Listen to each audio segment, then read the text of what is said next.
right. Hi there, everybody. Rachelle Jones, Grief Recovery. Today is Wednesday. It's the Wisdom on Wednesdays webinar. It's a quick 15 minutes where we join together on perhaps what might be your lunch break. Usually I've got something here just to sort of sip on as we go so we can work to change narratives. We want to really help people in the world. And we can only do that by starting to drop seeds of true, correct, and helpful information that they can consider using and adopting in place. Hi there, thanks for being here. That they can consider using in place of their current narrative, which may not be true, correct, or helpful. So, a little story here.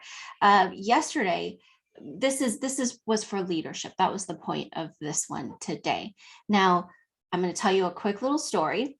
Listen, because it's probably not focused on what you think it's focused on. So stick with me for a minute. So the other day I was at the store doing grocery shopping in the morning, and I happened to be on the wine aisle. I was looking for just a cheap certain type of wine just to cook with. So I'm in the aisle for, a decent amount of time because I'm reading all the different wine bottles to see which one I wanted to use for cooking. And because I was there for enough time, what I'm assuming, hi there, thank you for being here. What I'm assuming is a mom and her daughter. Okay, so I didn't ask any questions because I was listening to this conversation that had already started by the time I got on there. So what I heard was, she was explaining to this younger girl, I would guess this younger girl to be maybe about 10 to 11. That's my guess. Okay. Anyhow, she's this older woman, probably my age, is talking to this 10, 11-year-old.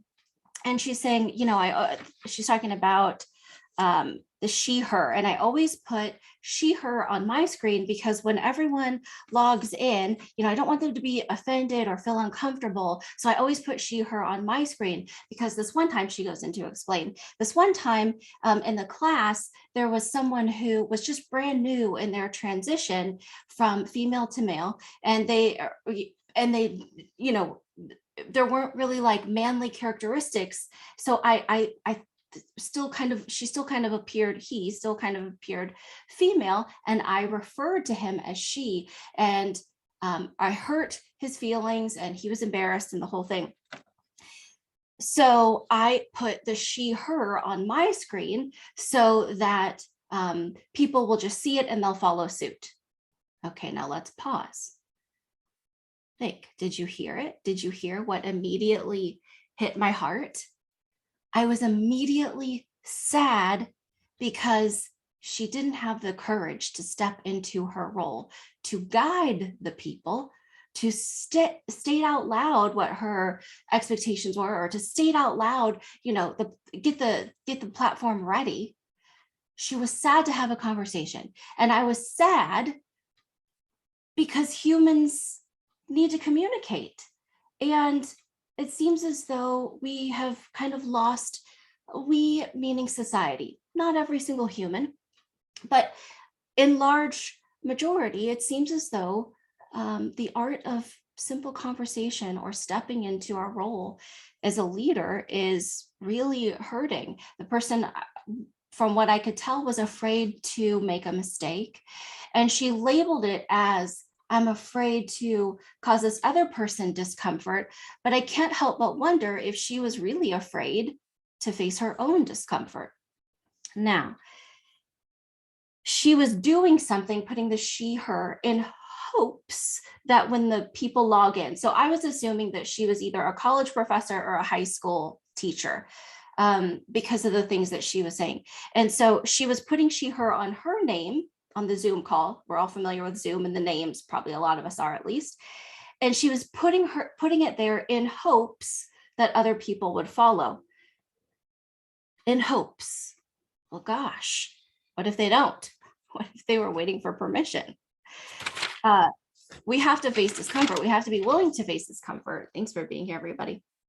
But sometimes people don't know how, and it's helpful to have a plan to be able to step into and face discomfort, right? And even being willing to help another person face theirs. Maybe they've never had the opportunity before. You have no idea, what someone's going to be going through. But the point is, if you're a leader, you have to have the courage to step into the role.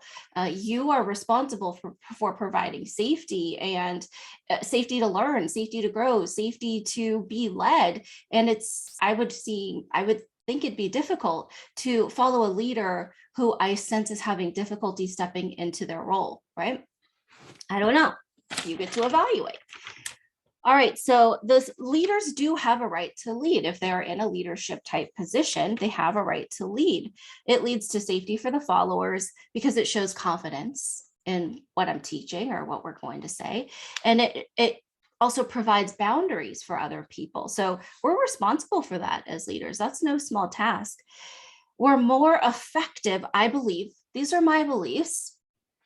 I believe, I'm thinking of myself, if I were following someone, I would think of the leader as more effective in their role if they were willing to face discomfort. As leaders, we do have to be willing to face discomfort. Have we ever seen, is it The Office? I think it's The Office, where, is it Michael Scott? He's the boss of The Office. He will not fire people. He will not get to the point. So people are just strung along because they have no idea what he's trying to get at. So we have to be willing to face discomfort, step out of wonder, and either ask or guide, basically kind of tell, but guiding is gentle. You have to make the needs known. Use clear and concise language. Don't be vague, don't be uncertain, and be solid in what your request is. Perhaps in your role, you can be open to feedback and conversation, which that's good as a leader, but no matter what, you have to be clear and concise with the message you're trying to give, and not just hope that if I do it silently before anyone even realizes it, that they'll just simply follow my lead. Why? Why can't we just speak? Okay, so leaders, it doesn't matter what you're a leader of. Are you a leader of your home? Make the needs known. Yes, thank you, Jeff, my friend. Are you a leader of your home, your family unit? Are you a leader at work? Are you a leader in a religious type organization, or a play group, perhaps a mom group, a homeschool group? Whatever it is, if you have a leadership type role, you have to be willing to step into discomfort and state clearly what's going on, and help people out. So, for example, I just don't like my kids, anybody, jumping on the couch. I just don't like it. I don't feel safe with it. First of all, everything's made cheap. I'm sure it's going to break the wood underneath or just loosen the fastenings. I don't like it. And do you ever have someone where they come into your home and they do things that you would not do in your home, and you're sort of cringing inside and blah, blah, blah, and you're feeling discomfort, and then that discomfort grows, and so you don't really have that person over very often, or you just like grin and bear it every time that they're over? Why? That's not love. You're withholding your emotional truth for someone. That's not loving. That's not good leadership. That's not setting them up for success, and it's not setting your relationship up for success. So I don't like kids, people jumping on my couch. I just don't enjoy it. So I had old Rachelle, before grief recovery and all the work I've put into myself, I would just I would be the grin and bear it person.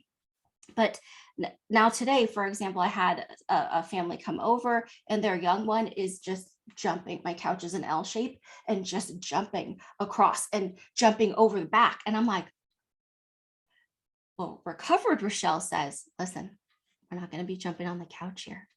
Thank you. And that was that. I had to be willing to face discomfort for my safety. I don't want to grow in bitterness and resentment of these people, this child, this family, because we can't assume that people they know what's in my head, and we can't assume that everyone has the same set of beliefs. So again, we have to be willing to step into discomfort and be emotionally honest. That's not okay in this home. Thank you for your, thank you for listening. Thank you for your kindness and hearing what I said. Whatever it might be, we can make our requests known, clear and concise, known in a kind way.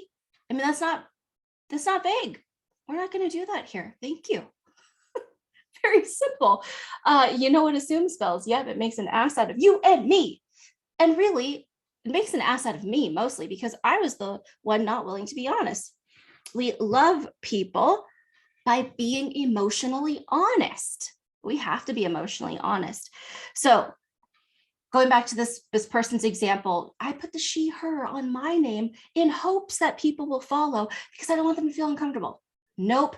And when I teach a group, now it's really important in a grief recovery method class, in a group setting especially, there are people coming from every culture, different states, sometimes different countries. There are people coming all over, and I need to very rapidly create a safe, neutral zone so we can go deep into the heart and find where the wounds are and heal those babies. Okay. So it's important that I take ownership of this room quickly and I establish safety quickly. So we don't bring in religion, we don't bring in politics, we don't believe in, we don't go into labels, even pronouns. We don't do it. There's just no need for it because we're just going to identify with the name that we want to be called. So I very simply say, once everyone's in the meeting or as they're coming in, oh, I greet them. I'm excited that they're there. I mean, honestly, it's grief recovery. It's such an amazing thing to have people in the groups. And so I simply say, so I'm calling from Santa Clarita. So if everyone could go into there, I need everyone to please go into their Zoom, the 3 dots in the top right. And I'd like everyone to change their name to the name they want to be called and where they're from only. Name and where you're from only. Thank you. And that's that. And I do that at the start of every single class. After about the 3rd or 4th class, people are doing it naturally. And I see these things fall off. We're just going to be human together. We're not going to have labels or any of these different beliefs that can just bump up against one another, because that isn't safe. So as a leader, I know what my job is. I'm really clear on it, and I beeline for it fast. Okay. That's what we need to be able to do as leaders, because it's necessary in my group for safety so we can get to recovery. So anyhow, the narrative that I'm looking to change today, that maybe you want to join me in changing, is to move from the labels and the events, what type of event, the labels, the whatever they are. Get out of your head and move into your heart. Be willing to be emotionally honest. Okay, I'm feeling a little uncomfortable. How do I face this discomfort? Oh, I need to state what my request is out loud. So going back to this woman, overhearing her conversation, she simply could have said, if everyone would please join me and put your preferred pronouns. If that's what she was looking for, that's what she should have said. She had to be willing to face her own discomfort, and she had to risk being wrong. We don't want to talk about that here. Whatever it's going to be, she has to be willing to face it and guide the people in what she needs for them to do. What is the purpose? Just to be really connected to her purpose there. What is she trying to achieve? And if she wants everyone to put, certain things in their name, she has to be willing to say that. Guide the people. We don't hope the people jump with us. We teach them how. And really, that's super necessary as a leader, to be emotionally honest, face discomfort, have curiosity beyond labels of whatever kind. Let's just be human together. Let's get back to having conversations, speaking, wondering about one another, and then listening. I hope that's helpful, y'all. Let's change narratives. Talk with you next time. Bye, everybody.